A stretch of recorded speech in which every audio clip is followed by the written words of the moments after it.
नमस्कार दोस्तों, मैं हूं प्रकाश और आप लोग देख रहे हैं हमारी YouTube चैनल प्रकाश स्टोरीज। तो चलिए दोस्तों, आपका ज़्यादा वक्त ना लेते हुए आज की कहानी को शुरू करते हैं। दोस्तों, यह कहानी शुरू होती है उमेश नामक एक व्यक्ति से। वह एक ऐसे गांव में रहता था जहां पर उसकी कोई ज़मीन या जायदाद नहीं थी।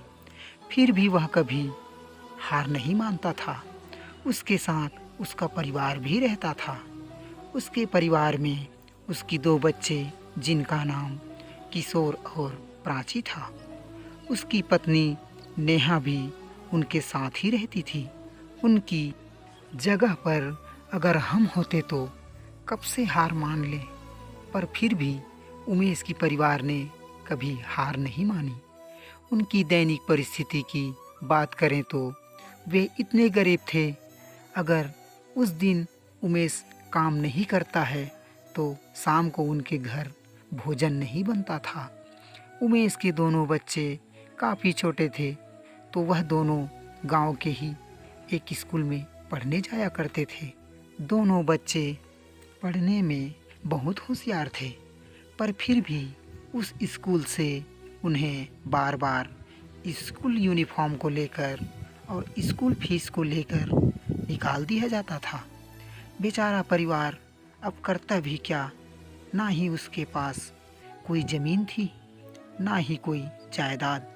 इतनी परिस्थिति के बावजूद भी दोनों पति पत्नी जी तोड़ मेहनत करते और अपनी नहीं अपने बच्चों का जीवन सुधारना चाहते थे।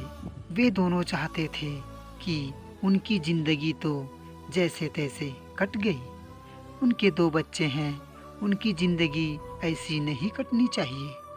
बस उनके मन में एक ही इच्छा थी, क्योंकि दोनों बच्चे अच्छी पढ़ाई करके किसी भी प्रकार की नौकरी करें, जिससे उनका जीवन सुधर सके।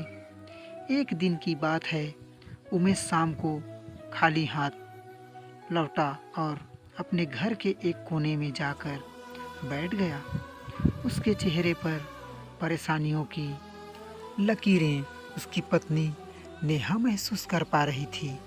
उसे पता था कि आज भी उनके घर पर खाना नहीं बनेगा, पर फिर भी उसने यह कहकर उमेश को मनाया कि आज हमें किसी को भूख नहीं है और तुम परेशान क्यों होते हो। एक दिन भूखा सोने से मर थोड़ी ना जाएंगे। यह बात उमेश सुनता है और उसकी आंखों से मानो नदियाँ बहने लगी और कहता है, आजकल गांव में मजदूर काफ़ी हो गए हैं। मैं पूरा दिन गांव-गांव में घूमता रहा, कहीं जगह पर मजदूरी करने के लिए भी गया, पर किसी ने मुझे काम नहीं दिया। सभी जगह पर मजदूर काफ़ी थे, तो मुझे मजदूरी करने का कहीं पर भी स्थान नहीं मिला। अगर ऐसी ही हमारी ज़िंदगी निकलेगी तो हमारे बच्चे कैसे पढ़ पाएंगे। तभी उनके पास उनका बेटा किशोर आता है और कहता है, पिताजी, आज भी हमें स्कूल से निकाल दिया गया। हमारे पास पढ़ने के लिए किताबें नहीं हैं। बेचारा उमेश अब करता भी क्या। उसने कहा, ठीक है, कल मैं कोशिश करूँगा कि तुम्हारे स्कूल फीस और यूनिफॉर्म का पैसा जुटा पाऊँ, तो अब तुम जाकर सो जाओ। पूरा परिवार भूखे पेट ही सो जाता है, पर फिर भी उमेश की आंखों में अभी भी उम्मीद की किरण थी कि कल अच्छा काम मिलेगा। इसी बात पर उसे नींद आ जाती है। सुबह सुबह उमेश बहुत जल्दी उठ जाता है और मजदूरी करने के लिए निकल जाता है, पर उसकी गरीबी ने उसका पीछा नहीं छोड़ा। आज भी वह पूरा दिन घूमता रहा, पर किसी ने भी उसको काम नहीं दिया। उस तरफ फिर से उसकी दोनों बच्चों को स्कूल से निकाल दिया गया और स्कूल की तरफ से लास्ट वार्निंग दे दी गई कि अगर इस बार तुम किताबों की फीस और यूनिफॉर्म फीस जमा नहीं कराओगे तो तुम्हें स्कूल से हमेशा के लिए निकाल दिया जाएगा। इस तरह दोनों बच्चे मन में उदासी लिए, आंखों में आंसू, घर की ओर लौट रहे थे। तभी उनके पास उमेश भी आ जाता है। पर उमेश काम न मिलने की बात उन दोनों बच्चों को रास्ते में नहीं बताता है। तीनों घर की ओर चले जा रहे थे। घर की ओर आते देख उमेश की पत्नी नेहा सब समझ जाती है कि इस बार भी उमेश को कोई काम नहीं मिला है, क्योंकि जब भी उमेश को काम मिलता था उमेश अपने साथ आटा और तेल सब्जियां आदि को ले आया करता। उमेश जैसे घर पर आता है वह बेहद उदास हो जाता है और अपनी पत्नी नेहा से कहता है, आज भी मुझे काम नहीं मिला, क्योंकि यहाँ पर बेरोजगार मजदूरों की संख्या काफ़ी बढ़ गई है। काम मिलना भी बहुत मुश्किल हो गया है और बच्चों की पढ़ाई भी सही तरीके से नहीं हो पा रही है। ना ही हमारे पास इतने पैसे हैं कि हम बच्चों की पढ़ाई भी सही तरीके से करवा सकें। हमारे पास खाने तक की भी अभी फ़िलहाल पैसे नहीं हैं। तभी नेहा कहती है, क्यों न हम शहर चले जाएं, वहाँ पर तो हमें कुछ न कुछ काम करने को मिल ही जाएगा। आप मजदूरी या कुछ और काम कर लीजिएगा और मैं घरों में बर्तन और पोछा का काम भी शुरू कर लूँगी, जिससे घर में थोड़ी आमदनी आएगी और बच्चे भी पढ़ पाएंगे। तभी उमेश भी इस बात को हाँ कर देता है कि अब उसके पास और कोई चारा नहीं है।